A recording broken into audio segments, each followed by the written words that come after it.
Hi, this is Steve Garland, head wrestling coach at the University of Virginia, giving my weekly Virginia Wrestling video newsletter. Got 3 topics today. Number 1, recruiting. We still can't publicly comment on the guys that have committed to us because this is the NLI week. This is when things have gone out and we're going through the process, working through the process with our prospects. So as soon as we get cleared from compliance, I'm assuming it's going to be early next week, we will then go through and do a recruiting video for you guys so we can finally scream from the rooftops directly from me who's committed to us and who's coming. So that is the first thing. The second thing is I wanted to recap quickly. I'm not going to get through all the details because it's pretty easy to follow online nowadays, but our results from the Clarion Open.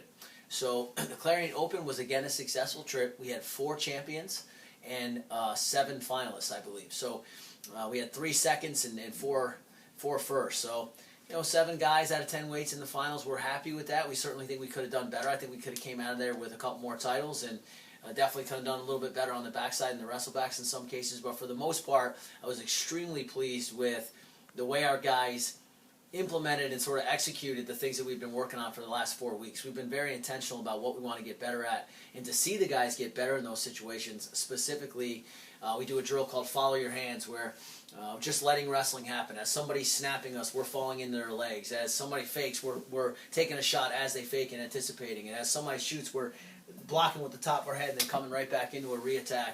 Things like that. We saw a lot of that, and we saw a lot of. We've been doing a lot of sparring in situations and giving the guys room to create as well. And we saw a lot of that this weekend. And so I was very happy with that. I saw great top wrestling. I saw great reattacks. And I saw our guys attacking more than the other guy, which is something we want to obviously stress. So, very good. I mean, make no mistake, it's November, and there was a lot of things that we need to fix too. And there was a lot of things that we came back, a lot of action items that we came back with for our guys, and so that was good. We had a great practice yesterday, so all in all, pretty happy. Here are some of the highlights for you guys. Right off the bat at 125, Jack Mueller won the tournament. He looked fantastic. He didn't get enough offensive points scored on him the entire tournament. As a matter of fact, he bonus pointed his way through the whole tournament and actually tech-falled a guy in the finals. So he looked great. I can't say enough good things about what he did. I mean, it was pretty brutal what he was doing to guys on top, especially. I mean, he's a hammer. We've been telling you guys for weeks now he's a hammer, but he definitely showed up. At 133, we entered Mickey Philippi, was one of our star first years. He's wrestling unattached right now, and he went unattached to the tournament and lost a heartbreaker in the semis. Pretty crazy match. He just made a couple mistakes, and I've got to be careful here what I say, but let's just say that there were some calls that were confusing to me and to everybody else who supports Mick.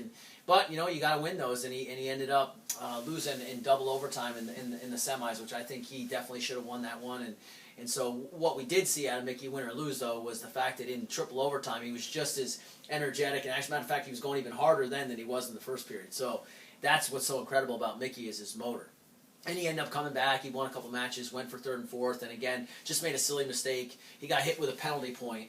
He got hit with an illegal move in overtime and lost the match in double overtime because the new rule in wrestling is you can't put your feet behind the guy's knees. He did that to return him. He got hit with a penalty point. So it was crazy. But at the same time, again, his effort, and he's everything we want. Well, starting right off the bat, him and Jack both are just everything we want in our program. They're everything we think we want to build the Virginia way around, and so can't say enough good things about those 2 guys. 141, DiCamillo wrestled in the All-Star match and beat Brock Zacharel, who had beaten him 2 years earlier, so that was avenging a loss. Coming back, he ended up winning with 6 seconds left, so that was really cool to see for Georgie. And so we didn't wrestle McLaren because he was a little bit banged up from that match. He had to get stitches in his face and stuff like that. So we just, he wanted to wrestle quality, not quantity, and at his age and what his goals are, we thought the mission was accomplished. At 149, we had 2 guys, Yank and Sammy Krivas. Chris Yank took 3rd in the ACC last year, made it to the semis, lost a heartbreaker in the semis, and then got caught and pinned in the wrestleback, so he ended up taking 5th, but he...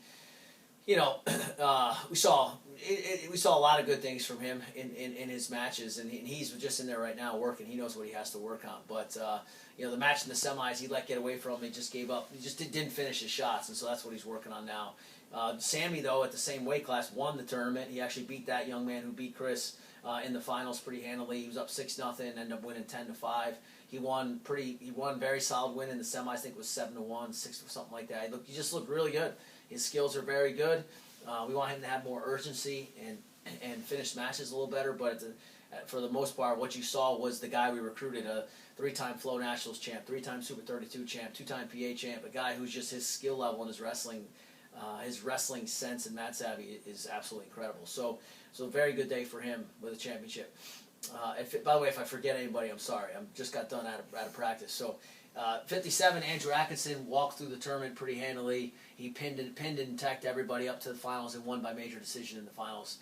He just looked like a total beast. Talk about, again, the Virginia way, what we want our guys to represent. Andrew Atkinson is that kid. He's a 3.8, works extremely hard, tough as nails, looks like if you see him in a singlet, it's just so intimidating. And the way he competes, he's trying to dominate in every position. If the guy shoots, he's scoring. If he shoots, he's scoring. And then anywhere in between, he's trying to put you on your back. So very, very pleased with him. At 165, we had a bunch of guys. We had MJ Roberson, who went 4-2. We had Ray Bethea, who went 5-2, and then we had Drew Hull make the finals. He went 5-1 and made the finals, and along the way beat the #1 kid in the country, or one of the top kids in the country, Austin Bell, from last year's recruiting class. He was one of the best wrestlers in the country from Western PA, and Drew upset him in the quarters and then won another match in overtime in the semis and made it to the finals. So I think it was a breakout performance of Drew's career, so I definitely want to note that. I was extremely happy for him. I looked over and saw his parents, how happy they were. That was really neat. His little brother's head almost exploded when he won in the semis. Just things like that are in the stress-filled deal in which we live. It was kind of cool to see that much love and that much just total joy for their son. So that was pretty neat. And to see Drew, who's been plugging away at it for a long time here, to get that was neat. At 174, Tyler Askey made the finals. He looked great into the finals, and actually in the finals was winning the whole match and got in on a sweep single to ice it. He was up 3-2. He gets that, it's 5-2. The match is pretty much over. And as he was finishing it, the kid did something crazy and flattened him out and ended up scoring on a reattack on him. Made his point, made his shot, his offensive score, and he lost because he ended up losing by point. So that was tough to swallow, but I definitely thought he did a really good job up until that point. And I think he looks really good. I think we're going to see a lot of good things out of him this year. We also had Corbin Allen there at 74 winning matches and was doing great. He ended up injuring his knee pretty seriously in the wrestlebacks, and so we're hoping he gets back soon, but that was definitely a rough one to see there. At 84, we had Jack Walsh and Will Shaney. Both of those guys did not have the tournament they wanted to have, but I think you're going to see a lot better performances of them moving forward. 197, we had 3 guys. We had J.I.L.O. who took 4th, Tyler Love who took 3rd, and then we had Chance McClure who won it. So we're very deep at that weight. We're very pleased with the guys at that weight. Chance McClure, again, was one of the big stories of the day, in my opinion. Chance let's just say he had a really tough year last year with a lot of things going on physically, and to see him come back the way he did, and he beat some really good guys along the way, and I don't know, it's just the way he competes is what we want. He goes really hard. He never stops. His mat returns look great. It's another thing we've been working on in the room. So yeah, that was great. And then to see Tyler Love come all the way back through. Tyler actually lost to J.I.L.O. in the early rounds and came all the way back through and took 3rd and avenged that loss to Jay. And Jay is only a first year and a guy we've been really high on. You've heard me reference. I think he's amazing, and he showed it. He's, for him to be able to do what he did at that tournament, I think this shows you that's only scratching the surface of where he's going to be. So we're really pleased at that weight. At heavyweight, we had Austin Nees who didn't place. We had Bubby Shear who didn't place, but they competed very hard. And then we had Chuck Body, who transferred from Bucknell, who made the finals and actually was in on the winning takedown in a single leg to win it in overtime and made a silly mistake and dove across to the other foot, and the guy flattened him out and spun behind. So he ended up taking 2nd, but easily could have won. I thought had a chance to win the tournament. So that's my recap there. Hopefully, there's obviously guys I'm sure I missed. I apologize. We got Murphy. Sorry, this just hit me. Murphy, Martino, 2 first years we had. Gosh, who else? I just don't want to miss anybody. Louis Hayes. Oh, my goodness. Louis Hayes took 3rd at 125. He lost to Jack in the semis. Ended up coming back and taking 3rd. Looked awesome. Gosh, how did I forget Louis? Everybody's favorite guy. Yeah, when he pinned his guy for 3rd and 4th, everybody went crazy. All the guys that were watching and supporting him. It was just so cool to see that, how much he's just such a fan favorite and such a favorite of the guys on the team. Yeah, so Louis Hayes and anybody else, I sincerely apologize. I get hit in the head a lot. I got a lot on my plate.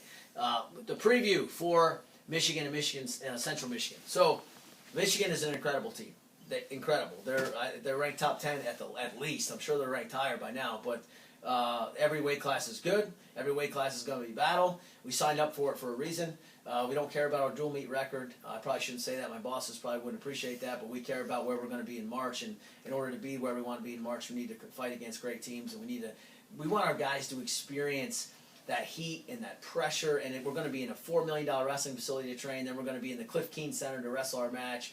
It's going to be absolutely gorgeous. Just like last year, the thought behind going to Minnesota and wrestling in their gym. And Iowa the year before that, Carver Hawkeye. People listen up. We're going to keep every year wrestling the best teams we can get, the biggest stages we can see, so that way when they get to nationals, they've been there before. And so we're excited about that.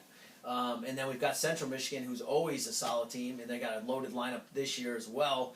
We got them on Sunday. So it's Friday against Michigan, Sunday Central Michigan, two really tough teams. We need everybody praying for us and supporting us because we got our work cut out for us. Really excited to be on the road with our guys and keep bonding with them and keep developing those relationships. Thank you guys for all your support, and go Hoos.